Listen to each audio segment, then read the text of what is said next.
मोठ्या वटवृक्षाच्या छायाखाली लहान सहान झाडं जगत नाहीत साहेब.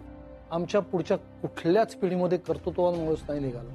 त्यांनी कमावलं आणि पिढी दर पिढी आम्ही एक एक प्रॉपर्टी विकत बसलो साहेब. आज ही शेवटची वास्तू विकायची वेळ आली आहे माझ्यावर.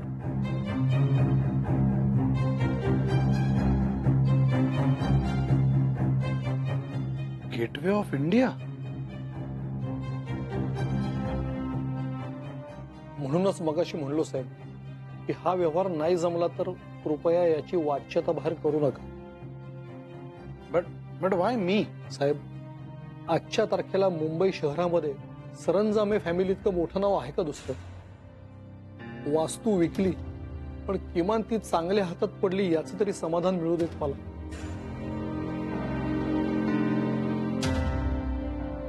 25 कोटी साहेब. एल्फिन्स्टन साहेबाचा ओरिजिनल शिक्का आणि सही आहे त्याच्यावर.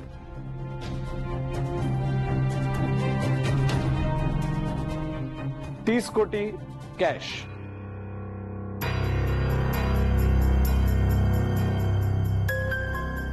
आप्पा मला माफ करा, मी अपराधी आहे तुमचं.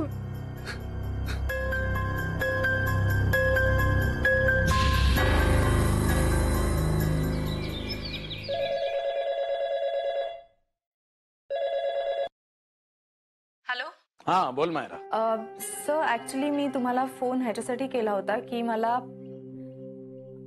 एका डॉक्युमेंटवर तुमची सिग्नेचर हवी आहे. नाही मायरा, हे बघ ते जाऊ दे. मला सांग विक्रांत दादा कुठे? मला त्याला भेटायचंय. मला त्याला या जगातली सगळ्यात महत्वाची न्यूज द्यायची. ऍक्च्युली विक्रांत सरांचं स्केड्यूल मला माहिती नाहीये. व्हॉट डू यू मीन मायरा? तुला माहित नसणार तर कोणाला माहितीये? ऍक्च्युली एक नवीन मुलगी रिक्रूट झालीये, ईशा म्हणून. आता 30 सरांचे स्केड्यूल्स बघते आणि तिच्या मर्जीशिवाय सर आजकाल कोणालाच अपॉइंटमेंट देत नाही. What nonsense. Who the hell is she? दादाला कधी भेटायचं ही माझी मर्जी असते. Exactly sir. तू थांब, मी आलोच त्याला भेटायला. As you wish.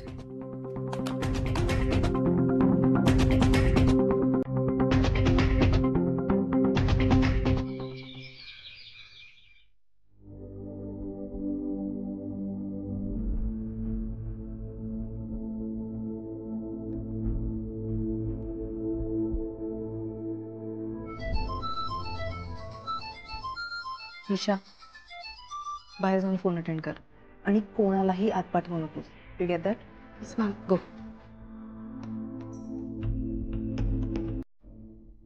Hello sir. Okay okay, करते मी convey. Thank you. Excuse me. Yes. आतमध्ये महत्वाची कॉन्फरन्स चालली आहे. हो. सो तुम्ही आत नाही जाऊ शकत. तुमचा काही मेसेज असेल तर मला द्या, मी कन्वे करते. Get out. घरी जा. हो का? ऐकू नाही आलं? निघ. मी विक्रांत सरांकडे काम करते. Myra. Yes yes sir. Who the hell is she? Sir actually ती नवीन आहे. I don't care. मी तिला काढून टाकलंय, तिला निघायला सांग. जयदीप सर, यांना माहिती नाहीये तुमच्याबद्दल. तिला जर माहिती नसेल तर इथे काम करायची तिची लायकी नाहीये. You are fired. Get out. Vikrant दादा. जयदीप, हा, ये बस बस.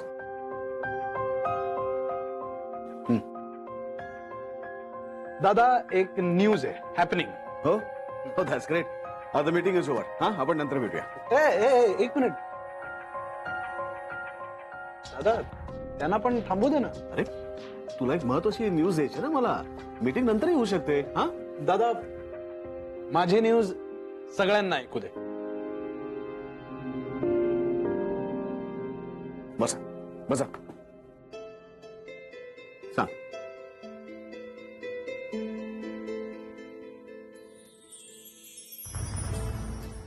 दादा, आज मी सरंजामे इंडस्ट्रीजला फायद्याचं ठरेल असं जबरदस्त डील केलंय. Great news.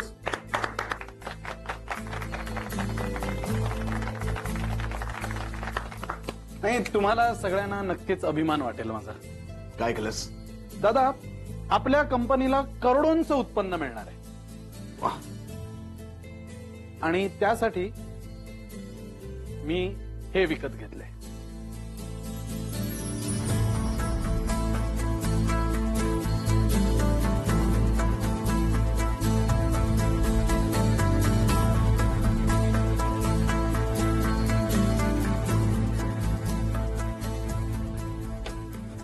टाळा. काय?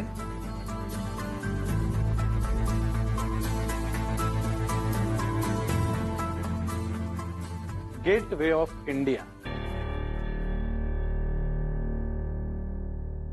Gateway of India. दादा, ऐतिहासिक असा करार झालाय आज. हा? आजपासून, या क्षणापासून गेटवे ऑफ इंडिया आपल्या मालकीचं.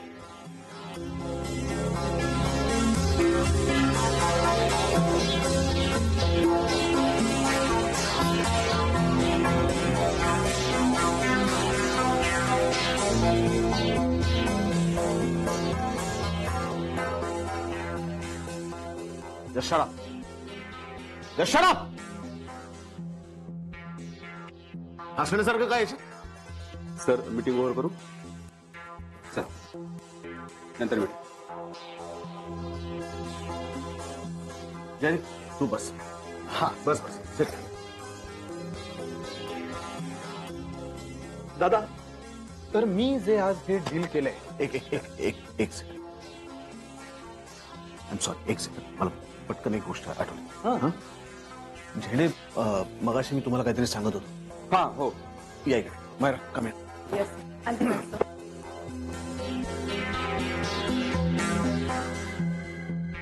किती गेले? सर, हा बॉम्ब माझ्यावर आताच पडलाय. 30 करोड. व्हॉट? सर, मी चेक थांबवतो. हो. चेक थांबवून काही फायदा नाहीये. कॅशने पेमेंट झालेली आहे ऑलरेडी. काय?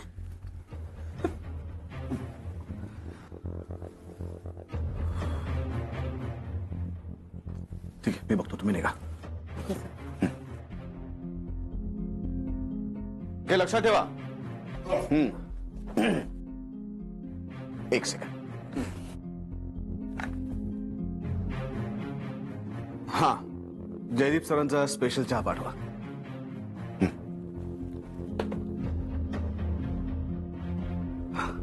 Jaydeep, so happy. I am so proud of you. Thank you दादा. आज तू ट्राय केलंस. बघू.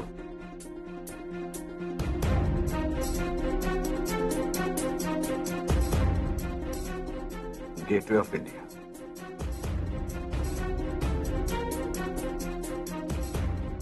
जयदीप, हा कागद नाही चालणार. का? अरे दादा, बघ तर. अरे व्हॉइसर आहे, जिम एल्फिस्टनची सही आहे ही, बघ. म्हणूनच हा कागद नाही चालणार. जयदीप, आपल्याला आता स्वातंत्र्य मिळालं. ही वास्तू, गेटवे ऑफ इंडिया, ही ऐतिहासिक वास्तू आहे, हेरिटेज प्रॉपर्टी. त्यामुळे ती गव्हर्नमेंट ऑफ इंडियाच्या ताब्यात आहे. नो नो दादा, तसं नाहीये. तसं नाहीये, बिलीव्ह मी. बघ, मी महेश शंकरला खूप प्रश्न विचारले. असा एकदम विश्वास नाही ठेवला त्याच्यावर. दादा, महेश शंकरच्या वडिलांनी ही प्रॉपर्टी स्वतःकडेच ठेवली होती. आणि दादा, तुला माहित नसेल, पण भारतात अशा अनेक मौल्यवान वास्तू आहेत ज्या सरकारकडे नाहीये. हे त्यांनीच सांगितलंय मला. हे बघ, जशी की ही गेटवे ऑफ इंडिया, म्हैसूरचा राजवाडा. Jaydeep, very done. Good try.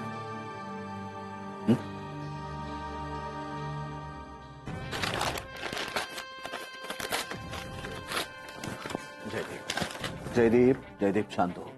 शांत हो. Cool down. दादा, यावेळी आता काय चुकलंय माझं? नाही, मी त्या महेश शंकरला सोडणार नाहीये. त्याच्या आजोबांना स्वर्गातून खाली आणणार आहे दादा. सोडणार नाहीये त्याला. जयदीप, शांत हो.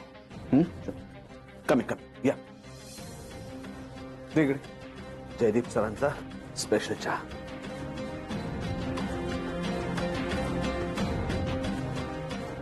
एक, दोन, तीन. घे. बघ दादा, तुलाही माहितीये मला कसा चहा आवडतो. 3 वेळा डिप केले, पण माझ्या ऑफिस मधला तो मूर्ख पिऊन काढून टाकलं मी त्याला आज सकाळी. आय फायर्ड हिम. नाही, आणि मग हा महेश शंकर, त्याला तर ना दादा फासावर लटकवणार आहे. मी आहे ना महेश शंकर, मी बघायला आहे ना. आणि मग ही तुझ्या ऑफिस मधली आगाऊ मुलगी, काढून टाकलं मी तिला तिथल्या तिथे. आय फायर्ड हर. अच्छा, मग दादा, मी कोण माहित नाही तिला. Me what nonsense. तुला ओळखलं नाही? मग कोण आहे कोणती? आहे नाही रे दादा, पण भयंकर आगाऊ आहे ती, भयंकर आगाऊ आहे. आणि दादा, मला ती परत इथे दिसता कामा नये.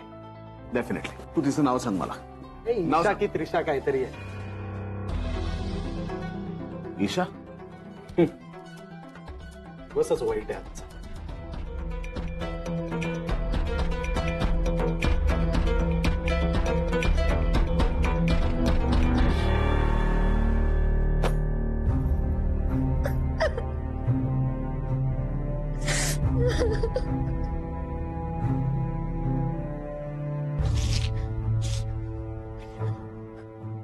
ईशा मॅडम,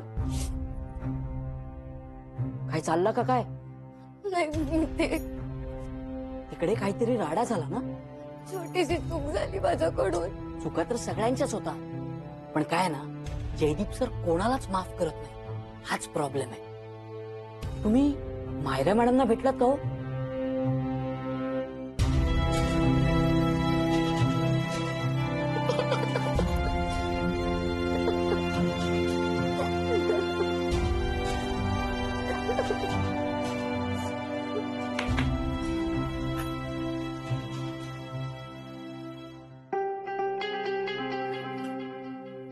मला वाटलं होतं तू 4 दिवसही टिकणार नाहीस ऑफिसमध्ये, पण तू तर 3ऱ्या दिवशीच रवाना होतेस.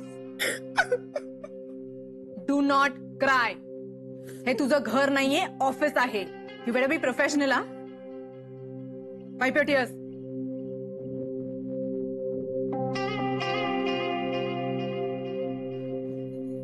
हा जो तू 2 रुपयाचा खेळ खेळलीस ना, दॅट वॉज युअर लक. आणि आपल्या आयुष्यात प्रत्येक वेळेला आपल्याला आपलं लक फेवर करतच असं नाही. पण मला तर माहिती असतं की विक्रांत सर त्यांना थांबत नाहीत तर. एक्झॅक्टली. प्रत्येक वेळेला आपल्याला आपलं लक फेवर करतं असं नाही. And this time it was your bad luck baby. I am very sorry. आवरा. FM,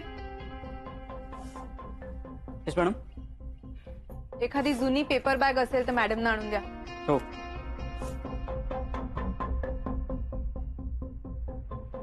आणि एक गोष्ट कायम लक्षात ठेव ईशा, आपल्याला एखादी नोकरी जर सहजासहजी मिळाली ना, तर ती टिकवण्यासाठी प्रोफेशनलिझम लागतं, परफेक्शन लागतं. आणि ते असं बाय फ्लूक मिळत नाही.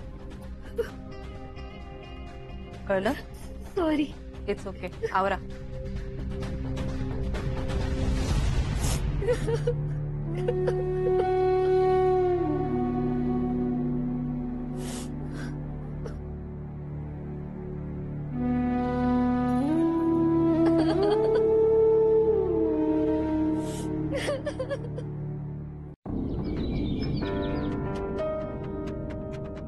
आते हो?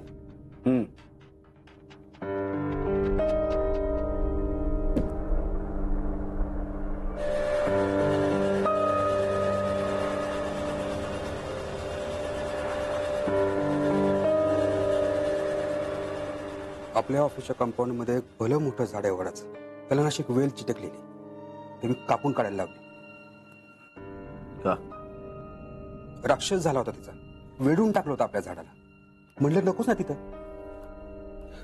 माझ्या जर हातात असतं ना विक्रांत, तर मी आपल्या कंपनीतल्या एका माणसाला असंच दूर केलं असतं. कोणाबद्दल बोलतोस? जयदीप सरंजामे. काय झाली त्याला? किती वेळा गपले. आपल्या बिझनेसची वाट लागते अशाने, आणि हे मला अजिबात बघवत नाहीये. आपल्या बिझनेसची काळजी घ्यायला मी इथे आहे झेंडे. त्याच तर मला जास्त वाईट वाटतंय ना. तू आहेस म्हणून चाललंय सगळं. तुझ्या कष्टाचा पैसा जातोय दुसऱ्याच्या घशात. हा सगळा पसारा जयदीपचा आहे, विसरू नकोस. मला भीती कसली वाटते माहिती? त्या झाडाच्या आजूबाजूने वाढणाऱ्या ज्या वेली आहेत ना, त्या उखडल्या जातील की काय याची भीती वाटते मला. जाऊ दे, त्या उगवतील इथे तिथे कुठेही. नाही, माझ्या बिझनेसच्या आधाराने वाढणाऱ्या वेली मला फुलवायच्या आहेत झेंडे, उकडून नाही टाकायच्या. कुणाबद्दल बोलतोयस तू? त्या बिचारीला आपली नोकरी सोडावी लागली. ईशा निमकर, अरे नवीन मुलगी आहे ती, जाईल दुसरीकडे. तू कशाला काळजी करतोस? नाही झेंडे, माझ्या कंपनीतल्या माणसानं मला जपायचंय. या कंपनीवरतीच आपलं भवितव्य अवलंबून आहे असा विश्वास त्यांना वाटला पाहिजे. हे बघ, जयदीपनं ईशाला बाहेर काढले, त्यात आपण काहीच करू शकत नाही. तोच विचार करतोय. मायराजींनी माफीनामा लिहून दिला, पण जयदीप असं काय करणार नाही, आणि तू त्याला असं काय करायला लावणार नाहीस. हे बघ, जयदीपनं घेतलेले निर्णय तू कधीही बदलत नाहीस. ईशा तर बाळबिस्तरा गुंडाळून गेली सुद्धा.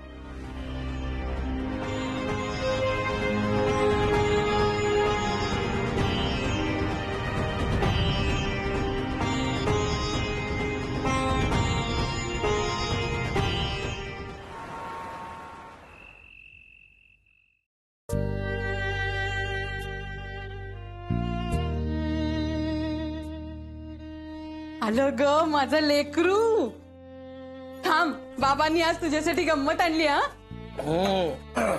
पायनॅपल पेस्ट्री आणली, तुला आवडते ना? बोलले, आधीच सांगितलं.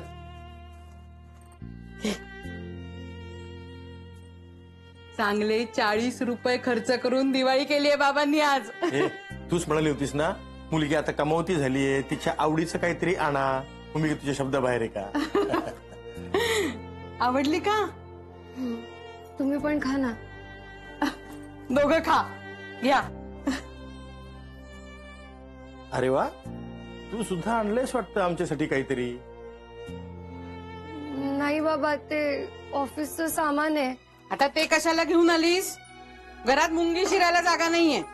आई, ऑफिसमध्ये ना रिनोव्हेशन होणार आहे, म्हणून सरांनी डेस्क क्लिअर करायला सांगितलंय. हो का? अहो निमकर, हा, आपल्याला पण ते डेकोरेशन करून घ्यायला हवंय. हा, डेकोरेशन नाही ग, रिनोव्हेशन म्हणतात त्याला. ईशासाठी नवीन कपाट घेऊया, तिच्या ऑफिसच्या वस्तू ठेवायला. कपाट? आणि कुठे ठेवायचं? माझ्या डोक्यावर का तुझ्या?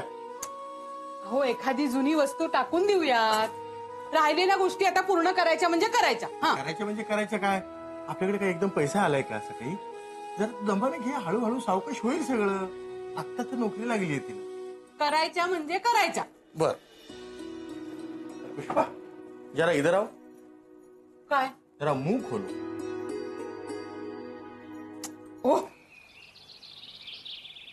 तुला माहितीये रुपाली, माझ्या नोकरीमुळे ना घराचं रूपच बदललंय. पण आता मी कुठल्या तोंडाने घरी जाऊ अगं? आई बाबा इतके खुश आहेत माहितीये, खूप लाड करतायत. सारखं म्हणजे सारखं माझं कौतुक दिसतंय त्यांच्या डोळ्यामध्ये. पण आता काय सांगू मी त्यांना? तुला सांगू ईशा, या सरंजामीन सारख्या मोठ्या लोकांचं नाही असंच असतं. पण कधी कधी आपल्याला एकदम डोक्यावर चढवतात आणि नंतर तेवढ्याच लवकर खाली आपटतात. पण ईशा, अगं ही माणसं आपल्यासारख्यांना कधीच जवळ करत नाही. यांच्यावर नाही विश्वास ठेवायचा. पण रुपाली अगं, त्यांनी नाही काढलं मला, त्यांच्या भावाने काढलं. विक्रांत सरांची तर बोलणंही नाही झालं साधं माझं. हो ना, मग आता ते तुझ्याशी बोलणार पण नाही. आणि आता तू पण त्या फंदात पडू नकोस. जॉब गेलाय ना तुझा, मग झालं तर आता समोर दुसरा ऑप्शन काय? काय? एकच क्लिअर ऑप्शन, दुसरा जॉब बघणे. दुसरा जॉब? ऑफकोर्स. आणि अगं जरा प्रयत्न केलेस ना की तुला मिळेल दुसरा जॉब. टेन्शन घेऊ नकोस. चल. दुसरा जॉब? पण मग तिथे विक्रांत सर नसतील, म्हणजे मग ते मला रोज दिसणार नाहीत, भेटणार नाहीत, बोलणार पण नाही. का झालंय असं?